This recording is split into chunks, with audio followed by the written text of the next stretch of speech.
Canada's immigration minister defends outsourcing visa office to company run by Beijing police. This is the Great White North Report. I'm in love with the system, always all alone. I'm in love with the system. Never got I saw this last week in the news on how Canada's immigration minister, Marco Mendicino, defending the outsourcing of the visa office to a company run by Beijing police. Now, this is the visa office in Hong Kong and mainland China that's taking applicants for Chinese mainlanders and Hong Kong people from Hong Kong to immigrate to Canada or work in Canada. Now, he insists the government is closely monitoring the company with regular audits and security screening of all employees who work there. Now, that's highly doubtful considering that it's being run by the Beijing police and that there's no security screening at all. Now, the company is owned by the Beijing police and adequately protects personal information of people applying to Canada for visas.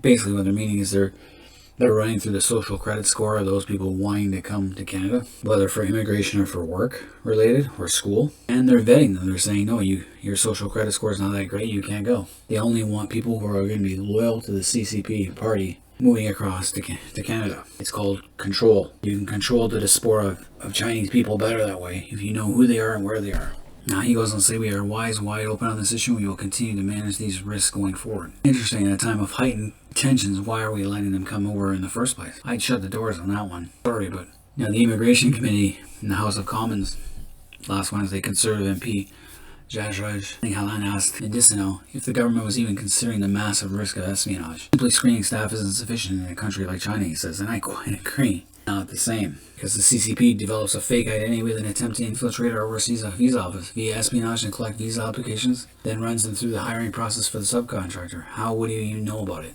Alan asked. Even one Chinese spy would destroy the entire function of the office and cause a significant security threat. He's got a point there.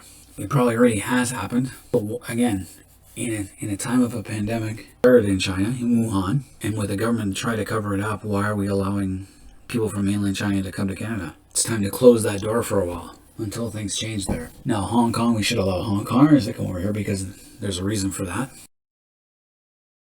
But unless anyone from mainland China wants to declare refugee status and defect, then there shouldn't be anyone allowed here. So even the NDP immigration critic, Jenny Kwan, said she doesn't understand why the government can't see the problem. She said the truth is the entire structure stinks and this is a huge conflict of interest for the safety of applicants. There's no safety for the applicants. They're going to go through, this company will take it through the social credit system that the CCP uses.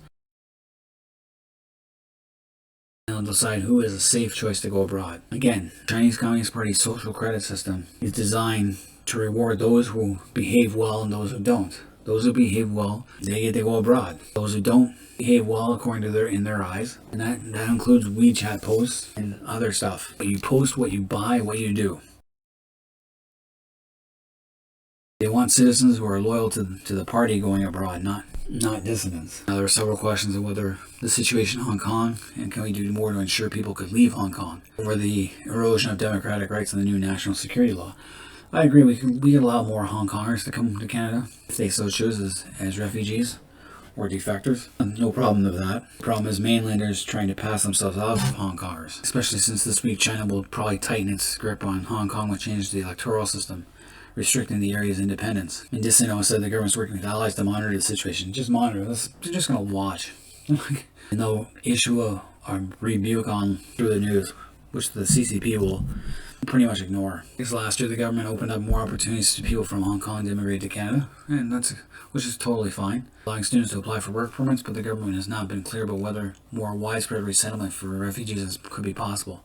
Sure it could. Stop allowing mainland Chinese people to immigrate to Canada and allow Hong Kongers to instead. The good thing is Mendicino did come out that no one arrested in any of the large-scale protests Hong Kong is seeing would be banned from coming to Canada. The problem is, would they be able to leave Hong Kong? Chinese police running the visa application office, would they even consider that? But Mendicino says no Hong Kongers will be prevented from coming to Canada or claiming asylum because they have participated in peaceful protests. And that's good. And that's what we should be allowing. Any asylum seekers. So our immigration is outsourcing a visa office to a company run by Beijing police. This one says 86% of the employees at Beijing Shanghai Foreign Service Company, a subcontractor owned by the Beijing Public Security Bureau. So we're allowing a foreign government to decide who we allow into Canada. And can we not subcontract this over to Canada itself? Don't we have enough Mandarin speakers in Canada right now to do that job? How hard can it be? This person, Margaret McCune Johnson, she's right. We're compelled to use organizations that Beijing designates, so it's hard to see how the embassy could cancel the contract and choose someone else because they want firm control over these things. Instead of being compelled, we can just say we're not allowing anyone from mainland China to come to Canada. Because remember, Kaveri and Spavor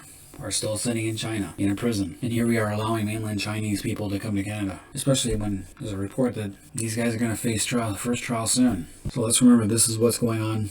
This is what the CCP is doing to us. Why can't we do something to them? Close down shop here and move this back to Canada. I'm sure we have enough people in Vancouver that could do this job instead of outsourcing it. And we should close down all mainland Chinese immigration to Canada, whether it be students, work permits, or to settle here. But we will take asylum seekers and those claiming refugee status. Anyway, Canadians out there, let me know what you guys think of this one. Leave comments below, hit the like button, subscribe. And until next time, this has been the Great White North Report.